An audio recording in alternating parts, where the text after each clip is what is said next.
നമസ്കാരം. പ്രവാസി മലയാളിയിലേക്ക് സ്വാഗതം. കഴിഞ്ഞ ദിവസമാണ് UAE നടുക്കി അബുദാബി ഖാലിദിയ ഏരിയയിലെ മലയാളികളുടെ റെസ്റ്റോറന്റിൽ പാചകവാതക സംഭരണി പൊട്ടിത്തെറിച്ചത്.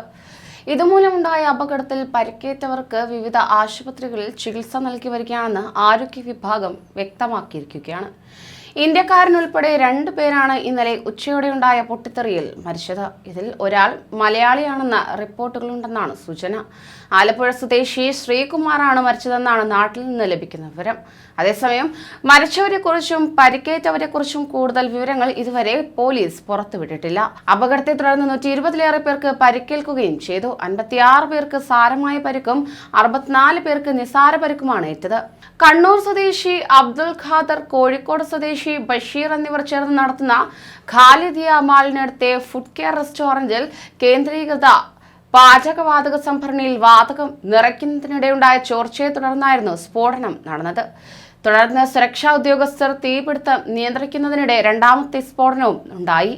റെസ്റ്റോറന്റ് ജീവനക്കാർക്കും സ്ഥലത്ത് തടിച്ചുകൂടിയവർക്കും പരിക്കേൽക്കുകയായിരുന്നു. ഇവരെ അബുദാബിയിലെ വിവിധ ആശുപത്രിയിൽ പ്രവേശിപ്പിക്കുകയും ചെയ്തു. ചികിത്സയ്ക്ക് ആവശ്യമുള്ള എല്ലാ സംവിധാനങ്ങളും ആശുപത്രികളിലുണ്ടെന്ന് അധികൃതർ വ്യക്തമാക്കി. മരിച്ചവരുടെ കുടുംബങ്ങളെ അനുശോചനം അറിയിച്ച അധികൃതർ എംബസിയുമായി ബന്ധപ്പെട്ട് മറ്റ് നടപടികൾ പൂർത്തിയാക്കി വരുന്നു. 5 നില കെട്ടിടത്തിലെ ഗ്രൗണ്ട് ഫ്ലോറിലായിരുന്നു റെസ്റ്റോറന്റ് പ്രവർത്തിച്ചിരുന്നത്. ഒട്ടേറെ കെട്ടിടങ്ങളും റെസ്റ്റോറന്റുകളുമുള്ള പ്രദേശത്തായിരുന്നു അപകടം സംഭവിച്ചത്. ഇന്ത്യക്കാരാണ് ഇവിടെ കൂടുതലും താമസിക്കുന്നത്. മലയാളികളുടെ പ്രിയപ്പെട്ട ഭക്ഷണശാലയായിരുന്നു ഫുഡ് കെയർ റെസ്റ്റോറന്റ്.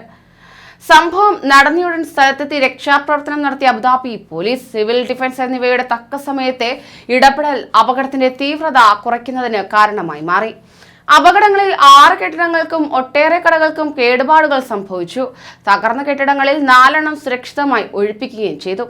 കെട്ടിടങ്ങൾ പൂർണ്ണമായും സുരക്ഷിതമാക്കുന്നതുവരെ താമസക്കാർക്ക് താൽക്കാലിക പാർപ്പിടം അനുവദിക്കുകയും ചെയ്തു. സ്ഫോടനം നടന്നപ്പോൾ ആദ്യം എന്താണെന്ന് മനസ്സിലാകാതെ തൊട്ടടുത്ത കെട്ടിടങ്ങളിൽ താമസിക്കുന്നവർ പരിഭ്രാന്തരായി. ഉച്ചയ്ക്ക് 12:45-നായിരുന്നു ആദ്യ പൊട്ടിത്തെറി ഉണ്ടായത്. 20 മിനിറ്റിനകം രണ്ടാമത്തെ സ്ഫോടനം നടന്നതായി റിപ്പോർട്ടുകൾ ചൂണ്ടിക്കാണിക്കുന്നു. കൂടുതൽ പ്രവാസി വാർത്തകൾക്കായി ഈ ചാനൽ സബ്സ്ക്രൈബ് ചെയ്യൂ.